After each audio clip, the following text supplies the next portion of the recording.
Oi, aqui é o Rodrigo Vilela, do blog Leia para Viver, e hoje eu separei 6 dicas de livros para quem gosta de literatura sul-americana.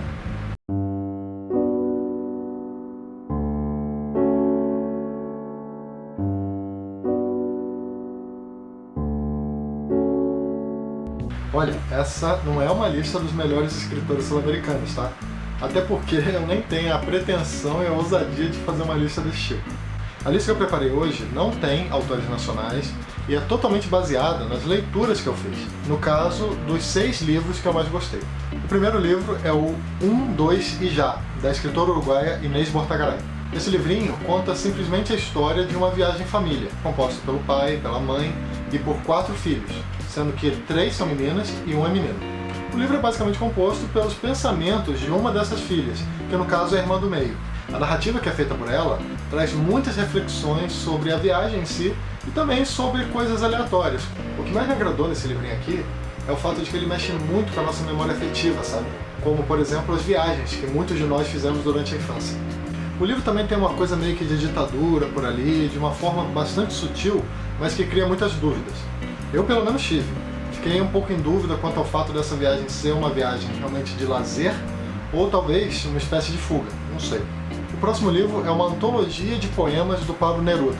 No caso, esse livro aqui, que é em espanhol, e se chama Antologia General. O meu primeiro contato de forma mais espontânea, digamos assim, com poesia, foi justamente com os livros do Pablo Neruda. Eu nunca tive o hábito de ler poesia, mas depois de conhecer a obra do Pablo Neruda, eu meio que peguei gosto pela coisa e também nunca mais deixei de ler livros desse gênero. Essa edição, especificamente, ela é em capa dura e os poemas eles são divididos de acordo com as fases da vida do Neruda. Essa edição, ela, apesar de ser em espanhol, não é muito difícil de encontrar não, tá? Você consegue encomendar facilmente em várias livrarias grandes e também tem vendendo na estante virtual. O próximo livro é o Formas de Voltar para Casa, do também chileno Alejandro Zambra. Acho que de todos os livros, esse é o que eu mais gostei. E eu até me sinto meio culpado de ter lido só isso do Zambra até agora. Esse livro conta a história de um escritor, sendo que uma parte do livro é dedicada à infância dele e a outra à vida adulta.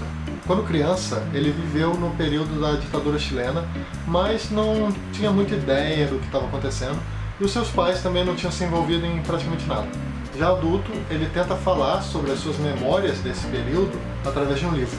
O Formas de Voltar para Casa fala daqueles que seriam, digamos assim, sem história de ditadura. Aqueles que não tiveram nenhum parente morto, sequestrado ou qualquer coisa do tipo.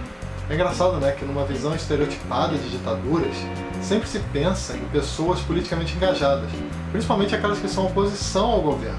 Não se pensa muito naquelas pessoas que não tiveram qualquer tipo de participação. E o interessante desse livro é justamente isso. Um protagonista que se vê muitas vezes incomodado com o fato de não ter uma história de ditadura para contar. Isso, de certo modo, fazia com que ele criasse interesse pela história de pessoas que, de fato, tiveram alguma atuação naquele período. O próximo livro é o Crônica de uma Morte Anunciada, do Gabriel Garcia Marques. Essa edição, né, no caso, ela é bem antiga, está até amarelada, vocês podem ver. E é um livro pequeno, com poucas páginas, com letras grandes. E dos que eu li, do Gabriel Garcia Marques, esse foi o que eu mais gostei. Como o nome diz, é uma morte anunciada. Logo no início do livro, o autor ele já fala que vão matar um tal de Santiago Nassar. E o livro é todo composto pelo período que antecede a morte desse indivíduo. Eu particularmente acho que o que mais me interessou nesse livro aqui é a capacidade do Gabriel Garcia Marques de manter o suspense, mesmo com o final do livro já totalmente declarado. Você fica preso na leitura não para descobrir a conclusão do fato, já que nós já sabemos, mas sim para descobrir os detalhes daquela situação. O quinto livro é A Cidade e os Cachorros, do escritor peruano Mário Vargas Llosa. Se eu não me engano, a edição antiga desse livro aqui se chamava Batismo de Fogo. Aí parece que depois fizeram a tradução do título, uma tradução exata, né? Que no caso é A Cidade e os Cachorros. Esse livro foi muito importante para o Mário Vargas Llosa, porque foi uma espécie de trampolim para ele, sabe? Foi um livro que fez ele aparecer para o mundo. E é um livro que fala sobre vários jovens num colégio militar em Lima, capital do Peru. É um livro que fala basicamente sobre juventude e rebeldia. A gente acompanha vários detalhes interessantes da vida desses jovens e também acompanha a rotina extremamente rigorosa que eles tinham naquele colégio. Por fim, o sexto e último livro é Os Melhores Contos da América Latina, organizado pelo Flávio Moreira da Costa. Tá certo que esse livro é meio que uma trapaça, né? Ele sai um pouco da regra do vídeo porque tem escritores nacionais e também escritores da América Central. Só que como o livro possui contos interessantíssimos de escritores sul-americanos, eu meio que me senti na obrigação e não consegui deixar de falar dele aqui no vídeo. Esse livro tem contos, por exemplo, do escritor uruguaio Mário Benedetti, também tem do outro uruguaio, o Horácio Quiroga, que por sinal é muito bom. É um escritor que tem uma pegada meio Edgar Allan Poe, sabe? Tem conto também dos argentinos Jorge Luis Borges, do Júlio Cortázar, tem também do paraguaio Augusto Roa Bastos, tem também do chileno Roberto Bolanho e por aí vai. Bom, é isso. Espero que você tenha gostado dessas dicas. Eu vou preparar mais alguns vídeos desse tipo e vou postando pouco a pouco aqui no canal do Ler Pra Viver. E é aquilo, né? Se você gostou desse vídeo, dá uma curtida, se inscreve no canal, faz um comentário se você já leu algum desses livros, se você quer ler.